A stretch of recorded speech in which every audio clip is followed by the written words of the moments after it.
श्री शिवाय नमस्तुभयम। दोस्तों, जैसा कि आप सभी लोग जानते हैं कि 23 जनवरी 2026 यानी शुक्रवार को पड़ रही है माघ महीने की शुक्ल पक्ष बसंत पंचमी व्रत और सरस्वती पूजा।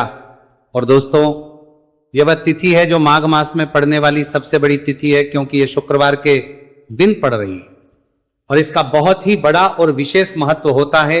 पूज्य गुरु जी ने कहा है कि अगर कभी भी मौका लग जाए और माघ महीने की शुक्ल पक्ष बसंत पंचमी व्रत और सरस्वती पूजा शुक्रवार को पड़ जाए तो आप लोगों 11 चावल के दाने का उपाय तो अवश्य ही करना चाहिए। इन दोनों का संयोग बहुत ही कम आता है। इसी के साथ में गुरुजी ने अपने शिव पुराण कथा में बताया है कि इस दिन आपको 11 चावल दाने का उपाय तो आपको अवश्य ही करना चाहिए, क्योंकि ऐसा दिन पूरे साल में सिर्फ एक ही बार आता है। और दोस्तों, आप सभी लोग जानते हो कि शुक्रवार बसंत पंचमी का अगर सबसे बड़ा कोई उपाय है तो वह 11 चावल के दाने वाला उपाय है। तो दोस्तों, इस शुक्रवार बसंत पंचमी के दिन आप लोगों को इस 11 चावल दाने वाले उपाय को जरूर करना है। बहुत सारे लोग होंगे जिनका भी लोगों ने इस उपाय को ना किया हो, मतलब पूरा साल निकल गया, उन्होंने किसी भी दिन इस 11 चावल के दाने वाले उपाय को ना किया हो। पर दोस्तों, आपके पास एक आखिरी मौका बचा हुआ है, जो कि 23 जनवरी शुक्रवार बसंत पंचमी के दिन है। तो इस दिन आप लोगों को इस वाले उपाय को जरूर कर लेना है। भले ही आप पूरे महीने भर इस उपाय को ना किया हो, पर अगर आपने इस माघ महीने की बसंत पंचमी के दिन अगर इस वाले उपाय को कर लिया तो आपको इस उपाय को करने का वो फल मिलेगा जिसकी आपने कभी कल्पना भी नहीं करी होगी।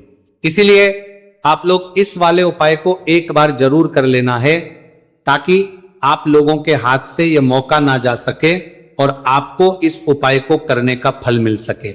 दोस्तों, ये उपाय पंडित जी ने अपनी अभी की ही श्री शिव महापुराण की कथा में बताया है जी। इस उपाय को आज हम आपको बहुत अच्छे से समझाने वाले हैं।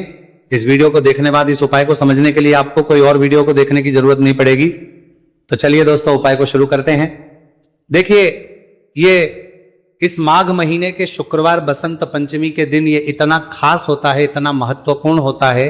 देखा गया है कभी कभी बड़े बड़े पूजा पाठ अनुष्ठान से जो मनोकामना पूर्ण नहीं होते, वह माघ महीने के शुक्रवार बसंत पंचमी के दिन एक छोटे से उपाय करने से ही आपकी मनोकामना पूर्ण हो जाती है। और बहुत सारे लोग इस उपाय को किया भी है और उनको इस उपाय को करने का फल भी जरूर मिला है।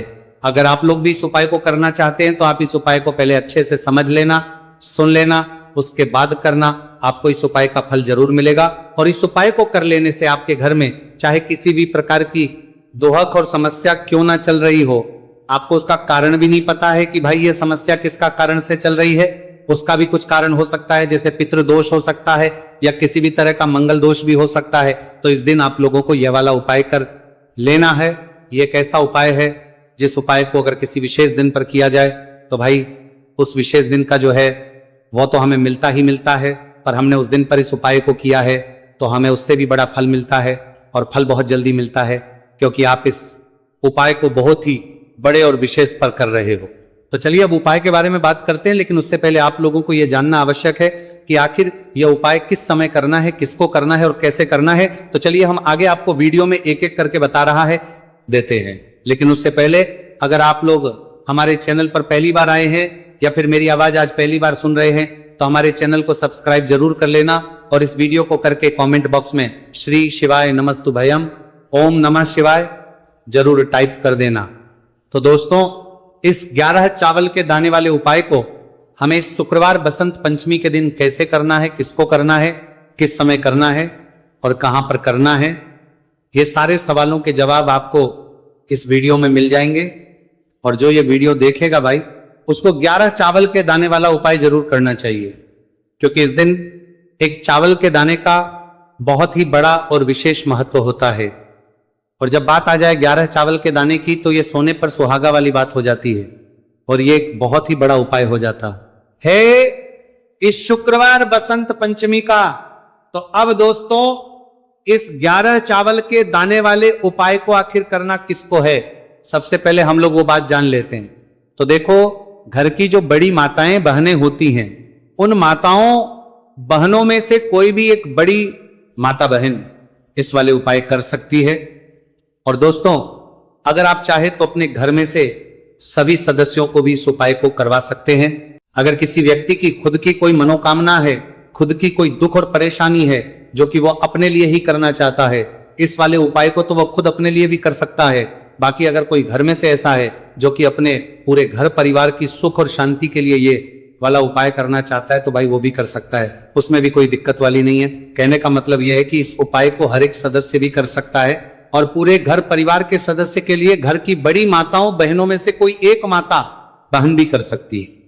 माताएं बहनें अगर घर में उपस्थित ना हो या वो ये वाला उपाय ना कर पा रही हो, तो फिर घर का कोई बड़ा सदस्य भी इस 11 चावल के दाने वाले उपाय को कर सकता है, चाहे फिर वो पुरुष ही क्यों ना हो, उसमें कोई भी दिक्कत वाली बात नहीं। अब दोस्तों, इस 3 बल के दाने वाले उपाय को हमें करना कहां पर है? हमें इसे शिव जी के मंदिर में जाकर करना है। बहुत सारे लोग प्रश्न करते हैं हर एक उपाय को करते समय, क्या हम इस उपाय को घर पर कर सकते हैं? तो इस वाले उपाय को आप घर पर नहीं कर सकते हो। इस वाले उपाय को करने के लिए आपको शिव जी के मंदिर ही जाना पड़ेगा। उसके बाद में दोस्तों जो अगला प्रश्न निकल कर आता है वो ये आता है, इस उपाय को लेकर के आखिर इस उपाय को हमें किस समय करना है? सुबह के समय करना है कि शाम के समय करना है? तो देखो, इस वाले उपाय को आप लोग सुबह के समय भी कर सकते हो और शाम के समय प्रदोष काल में भी कर सकते हो।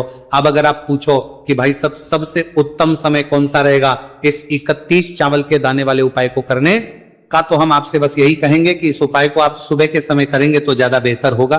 बाकी अगर प्रदोष काल शाम के समय भी करेंगे तो भी अच्छा होगा, उसमें कोई भी दिक्कत वाली बात नहीं है। तो अब दोस्तों, अगली सबसे बड़ी और महत्वपूर्ण बात आती है, वह ये आती है कि सुबह अगर हम उपाय को करेंगे तो हमें कितने बजे से लेकर कितने बजे तक के बीच में करना है, और शाम के समय प्रदोष काल में करेंगे तो हमें कितने बजे से लेकर कितने बजे के बीच में करना है। तो देखो, सुबह जितनी जल्दी हो सके आप उपाय को करने की कोशिश करना। बाकी अगर किसी कारणवश लेट भी हो जाओ थी, देर भी हो जाए, तो 10 या 11 बजे तक भी आप उपाय कर लेना, पर 12 बजे से ज्यादा देरी ना हो। ठीक है, इस बात का ध्यान रखना। उसके बाद में दोस्तों, अगर शाम के समय प्रदोष काल की बात करें, प्रदोष काल का जो समय है होता है वह शाम के 6 बजे से शुरू हो जाता है। मतलब शाम के 6 बजे से लेकर 7 बजे के बीच का जो समय होता है, यह समय प्रदोष काल का समय होता है। पर अभी जो मौसम चल रहा है, इस मौसम में जो है शाम बहुत देरी से होती है, तो आप इस उपाय को 7 या 8 बजे के बीच में भी कर सकते हो। मतलब शाम के 6 बजे से 8 बजे के बीच में आप कभी भी इस वाले उपाय को कर सकते हो, उसमें कोई भी दिक्कत वाली बात नहीं है। अब दोस्तों, यहां पर इस उपाय को लेकर एक और सबसे बड़ी बात यह निकल कर आती है कि इस 11 चावल के दानों को हमें लेना कहां से होता है, और हमें इस उपाय को करने के साथ में क्या और कुछ भी सामग्री ऐसी होती है जो शिव जी के मंदिर लेकर जानी पड़ रहती है। तो देखो, यहां पर हम आपको बता दें, सबसे पहले आप लोग ये जान लो कि ये जो 3 चावल के दाने वाला उपाय है, सिर्फ और सिर्फ आप उपाय की सामग्री लेकर कभी भी शिव जी के मंदिर मत जाना, क्योंकि हमें भगवान के सामने यह नहीं दर्शा है कि अगर हम भगवान शिव जी के मंदिर आए हैं तो अपने फायदे के लिए आए। तो इसीलिए जो भी पूजन सामग्री है, उपाय सामग्री है 11 चावल के दाने, इसके साथ में आपको पूजन सामग्री भी जरूर लेकर जाना है। देखो, अगर सुबह के समय उपाय कर रहे हो तो सीधी सी बात है, 1 लोटा जल तो आप लेकर जाओगे ही जाओगे। वही 1 लोटा जल अगर मिट्टी का जल हो तो बहुत अच्छा रहेगा। मिट्टी का जल कैसे बना आता है, इसके लिए हमने पहले से बहुत सारी वीडियोस बना दी है आपके पास। इस दिन एक आखिरी मौका रहेगा, मिट्टी का जल शिवजी पर चढ़ने का और उपाय को करने का बहुत बड़ा आपको इस दिन फल मिलेगा। तो इसीलिए इस दिन हो सके तो भाई मिट्टी का जल चढ़ाना, तो अपने साथ में कम से कम 1 लोटा जल तो आपको लेकर जाना ही जाना है। अगर मिट्टी का जल नहीं है तो घर का जल भी आप इस्तेमाल कर सकते हो। इसके अलावा जो भी पूजन सामग्री है, देखो 11 के दाने ये अलग आपके रहेंगे और जो आपकी पूजन सामग्री रहेगी वो अलग रहेगी। पूजन सामग्री में आप जो भी चीज लेकर जाना चाहो वो लेकर जा सकते हैं, एक बेलपत्र भी लेकर जा सकते हैं, उसमें कोई भी दिक्कत वाली बात नहीं है। वहीं अगर हम बात करें शाम के समय की, तो शाम के समय शिवजी पर जल नहीं चढ़ता है, इसीलिए शाम के समय आप लोग एक दीपक तैयार कर लें जो कि गोल तीखा आटे का शुद्ध देसी गाय का घी का होगा, है ना। इस बात का आप लोगों को ध्यान करना है।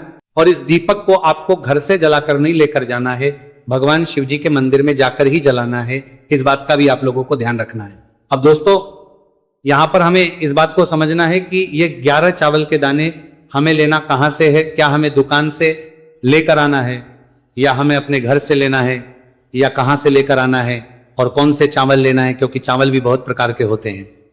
तो देखो, इन सभी सवालों के जवाब आप लोग एक बात में सुन लो कि भाई जो उपाय है, इस उपाय में आपको यह नहीं देखना है कि भाई कौन से चावल है, कौन से चावल नहीं है। बस जो भी चावल ले रहे हो वो चावल का